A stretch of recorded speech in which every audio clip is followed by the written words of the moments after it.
Bonjour. Aujourd'hui, on va parler d'un chanteur, parti trop tôt pour le coup. Une sacrée gueule, on peut le dire. Freddie Mercury. En l'occurrence, je me souviens quand j'étais petit, avoir vu le concert, le live à Wembley. Wembley, donc le grand stade en Angleterre. Et c'était extrêmement touchant. De là d'où vient d'ailleurs la chanson Show Must Go On. Donc son livre, qui s'intitule A Life in His Own Words, donc un livre dans ses propres mots. On peut dire que c'est une autobiographique, un peu unique d'ailleurs en son genre. Elle a été écrite par Greg Books et Simon Lupton. Donc voilà, donc c'est pas une biographie traditionnelle. Il a été publié pour la première fois en 2006, le livre, puis réédité en version augmentée en 2019 pour le 73e anniversaire de Freddie Mercury. Et c'est une compilation de citations, d'interviews, de lettres et de propos privés de Freddie Mercury. Les deux auteurs ont donc rassemblé ces matériaux pour créer un portrait à la première personne, comme si Freddie Mercury racontait sa vie directement au lecteur. Cette forme inédite permet de ressentir sa voix, son humour, son franc-parler, mais aussi sa pudeur et ses contradictions. Freddie Mercury, donc né Farrokh Bulsara, il est né en 1946 à Zanzibar. Donc il est d'origine parsi et éduqué dans la tradition zoroastrienne. Du mal. Il passe son enfance en Inde, notamment au pensionnat de St. Peter's. St. Peter's, c'était une école, St. Peter's School d'ailleurs. Avant que sa famille ne s'installe à Londres à la fin des années 60, fuyant les troubles politiques en Afrique. Il évoque peu sa jeunesse dans les détails, préférant se concentrer sur ce qu'elle a forgé en lui. Un esprit indépendant, une sensibilité artistique et une distance envers les conventions.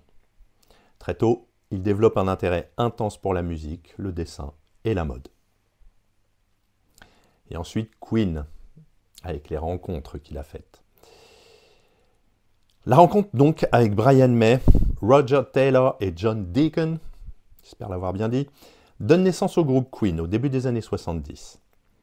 Freddie devient rapidement le moteur créatif du groupe, affirmant une identité scénique flamboyante, une voix exceptionnelle et un talent de compositeur incomparable. Il revient longuement sur le processus créatif derrière certains des plus grands tubes, le Bohemian Rhapsody. Je voulais que ce soit de l'opéra rock et je voulais que ce soit baroque, théâtral, totalement fou. Voilà ce qu'il a dit. Ou alors Somebody to Love, We Are the Champions, Don't Stop Me Now, bon, etc. Il décrit l'importance du travail d'équipe, même si Queen a toujours été composé de personnalités très fortes. Dans le livre, Freddie insiste sur son perfectionnisme, son obsession du son et son approche presque artisanale de la composition. Il assume aussi son amour de l'excès. Je veux tout et je le veux maintenant. Ensuite, le showman et l'homme privé.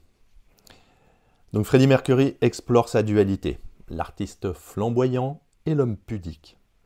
Il se décrit comme timide, presque introverti, en dehors de la scène. Mais en représentation, il représente le diable extraverti. Il parle avec humour et lucidité de son rapport avec la célébrité. J'aime être une légende. Mais je sais aussi que c'est du vent, pardon. Il évoque également la pression médiatique, l'obsession du public pour sa vie privée, notamment ses relations amoureuses et sa vie sexuelle, sa vie privée, dont il parle avec une pudeur bienveillante, sans jamais revendiquer explicitement d'étiquette. Excusez-moi. Ensuite, ses amours, ses amitiés, la solitude. Le livre révèle ses liens intimes les plus profonds. Mary Austin, qu'il appelle l'amour de sa vie, bien qu'ils aient rompu après qu'il ait découvert son homosexualité, eh bien, ils sont restés extrêmement proches, jusqu'à sa mort. C'était vraiment sa confidente. Jim Hutton, Hutton, son dernier compagnon, avec qui il a vécu ses dernières années, ses chats, qu'il considérait comme sa famille, et ses amis proches, comme Peter Freestone, son assistant personnel, à qui il confie ses vulnérabilités. Malgré son image publique, Freddie évoque un sentiment profond de solitude, une quête d'amour véritable et une peur constante du rejet. Vient ensuite son combat contre la maladie. Donc l'un des moments les plus bouleversants du livre, pour le coup, est son témoignage sur la maladie.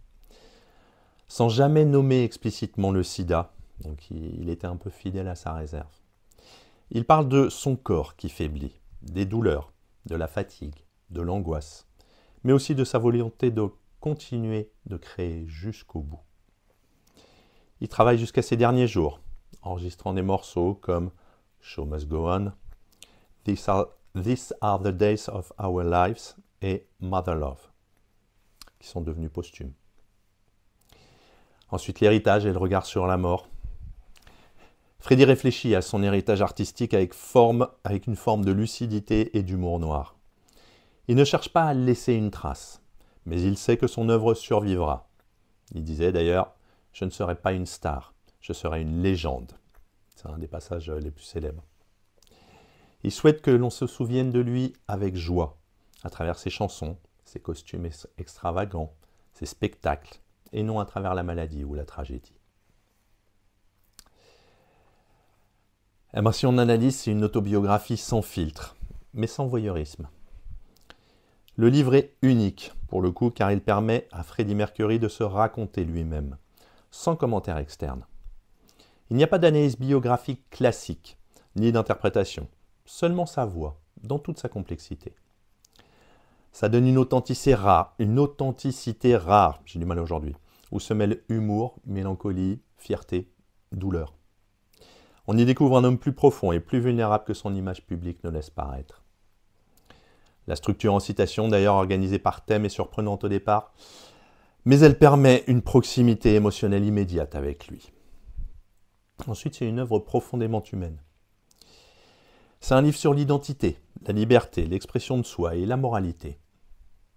La mortalité aussi d'ailleurs. Freddie Mercury y apparaît comme un homme en perpétuel devenir, cherchant à vivre pleinement malgré les attentes sociales, les douleurs physiques et les tempêtes intérieures. Le contraste d'ailleurs entre la scène et l'intimité, entre la flamboyance et la fragilité, donne une profondeur émotionnelle exceptionnelle au récit. Et ensuite, c'est un hommage à l'art et à la liberté. Donc il y défend une vision de l'artiste libre, indépendant, iconoclaste, refusant toute étiquette. Il critique le conformisme, les clichés, l'homophobie, mais toujours avec ironie et légèreté.